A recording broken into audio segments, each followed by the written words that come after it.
It is now very clear that the Deputy Inspector General of Police, Eliud Langat, was behind the killing of Albert Ojwang. We all know that Albert Ojwang lost his life due to torture, and the police wanted to spin it to look like as if he hit himself on the wall. Today, the government pathologists came out to say that it was not a hit on the wall, that he was tortured, and the person behind that, without no doubt, is Eliud Ojwang. This comes at a juncture where even Rigathi Gachagua came out to reveal that Ruto is using his tribesmen to torture and subjugate Kenyans, because we all know that he is now turning to being a dictator. Maybe he's learning the bad manners from his friend Museveni.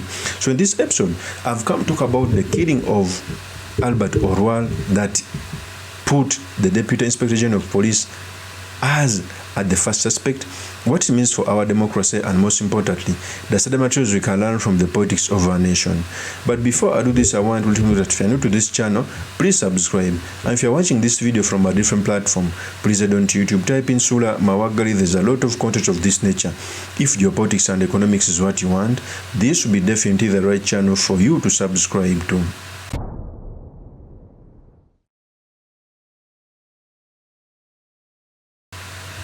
First of all, Albert Ojwang dying in that manner, it shows the contempt the Deputy Inspector General of Police have.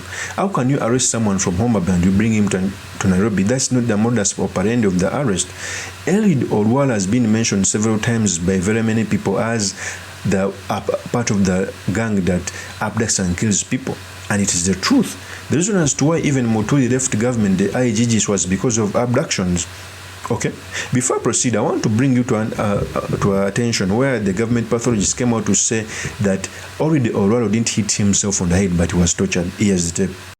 I'm called Dr. Bernard Midia. I'm a forensic pathologist working here in Kenya.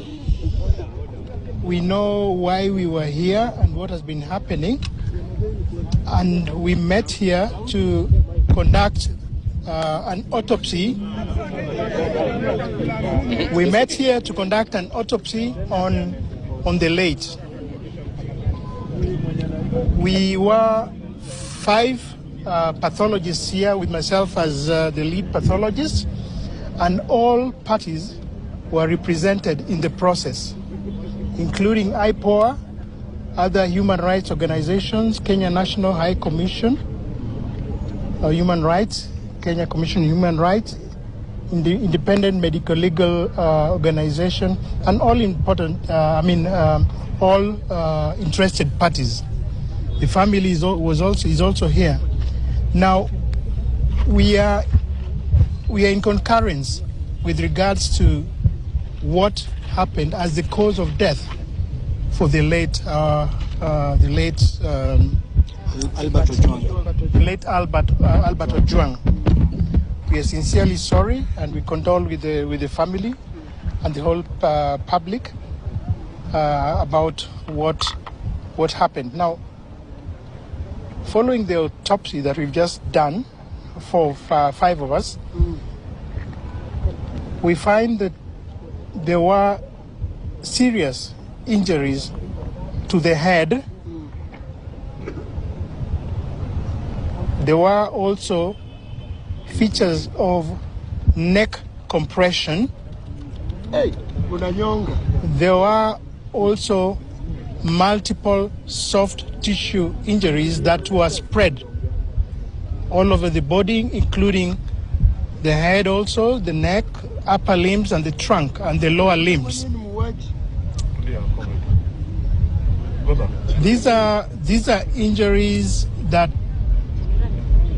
externally inflicted from external source and are in keeping with assault. Now, upon conclusion,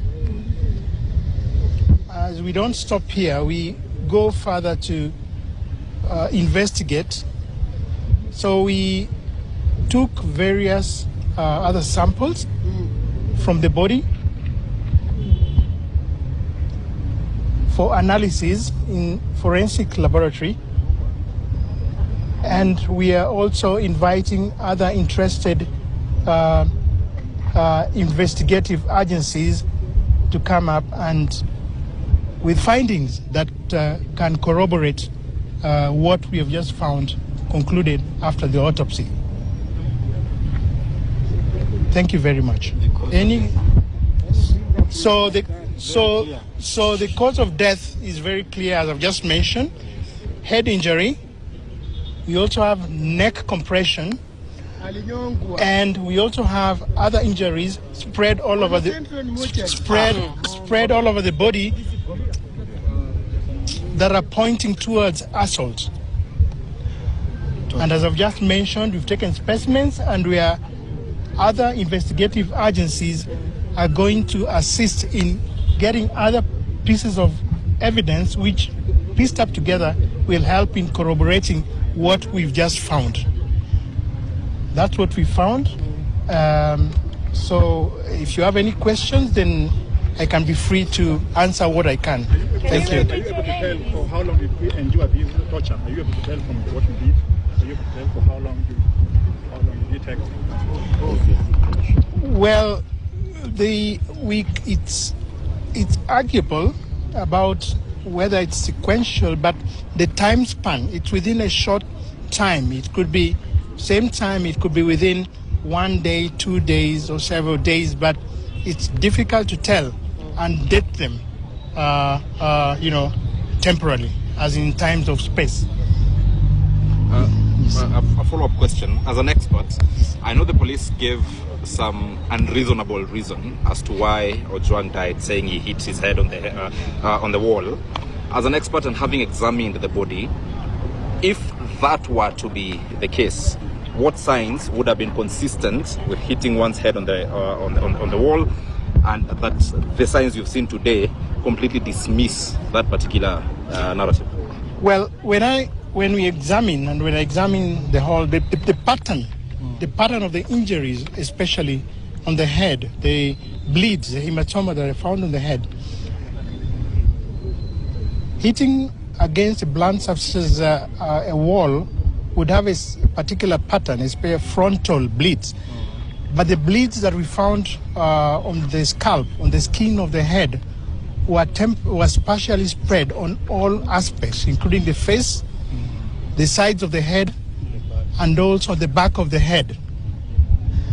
When we tie up together with other injuries that are well spread in the body, including the upper limbs and the trunk, then this is unlikely to be self-inflicted injury.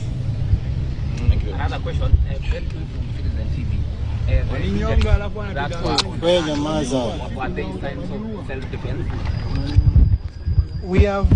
We have found a number of injuries. What I've just mentioned, maybe because of the audience, I'll not describe them here in more detail. Please do. But what I would generally state is that there were signs of struggle within that. There were signs of struggle generally for consumption, but they are well described in the report that we'll deliver for consumption for investigative purposes. Yes. One last one. I know brief the family.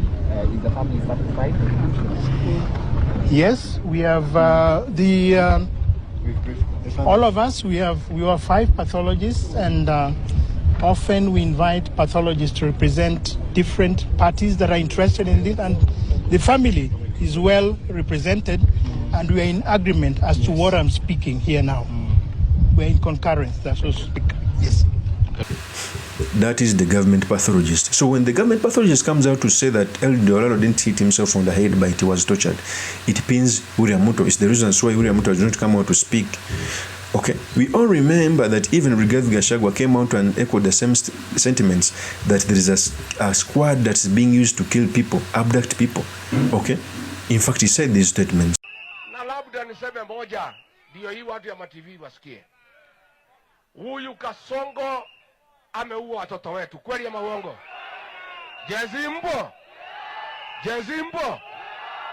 Mimi nauliza, kama huyu Ruto anaua watoto wetu, nyinyi viongozi hapa Kiambu mnaona ameua watoto, mnakuja hapa kutuambia tumfuate. Mnafikiria sisi kichwa yetu ni mbaya? Ni madharau, si madharau? Sasa kijana ameuawa pale Nairobi, anaitwa Ojwang. Ameuawa na Deputy Inspector General of Police anaitwa Langat. Si ndio? Na huyo ni mtu ya Ruto na Murkomen.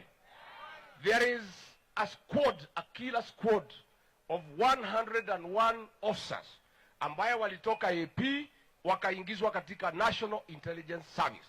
Hao ndio wamefanya kazi ya abduction na kuua Gen Z. William Ruto sasa amechukua huyu Lagat, amemfanya komanda ya hiyo kikosi. Ndio huyu mtu anaitwa Ojwang amewekwa Central Police Station. Huyu Lagat ametuma watu wameenda pale wameua yeye. Sasa pale Senate na National Assembly wanajaribu kufanya cover up. Huyu anajulikana mwenye kumuua. Tunataka kuambia William Ruto, huyu mtu yako anaitwa Lagat, akamatwe aende kotini ashitakiwe na kifo. That is regarding GACHAGUA. So I think it is now coming out to be true. Even the Inspector General of Police Kanja came out to throw the Deputy Inspector General under the bus because pressure was going to be piled on the Inspector General of Police. So he played it cool. He came out to say that he was brought to the police station and he was never ushered in until he was taken to the hospital where he died. In a country where the Inspector General of Police cannot take up criticism, what does it mean? There is a lot of things that happen behind the bars where people are being killed. Okay, what do you expect of the opposition when a man just writing something on Facebook, okay, prompts people to attack him? So it is so unfortunate. William Ruto was honored so much to become president, but there is a clear fail that William Ruto is. No wonder the one term is inevitable. You cannot tell me that you fail on such front of human rights. William Ruto used to stand for, okay, he used to come out to go against the abductions, the arbitrary arrests. Now his regime is doing the same. Okay, and for me, I hope that Eliud Langat is relieved of his duties or he resigns. Because we all know even Josephat Koome resigned after the Gen Z protest. Even resigning, he must be brought to court so that he can be charged. Okay, the good thing, even the Senate summoned him, they came out to summon him.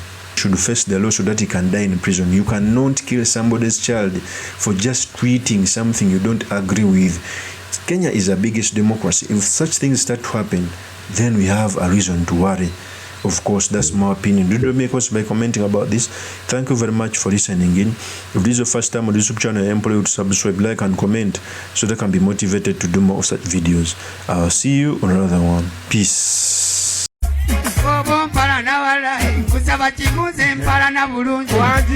Avampara no bulungi nange benjagala obulungi.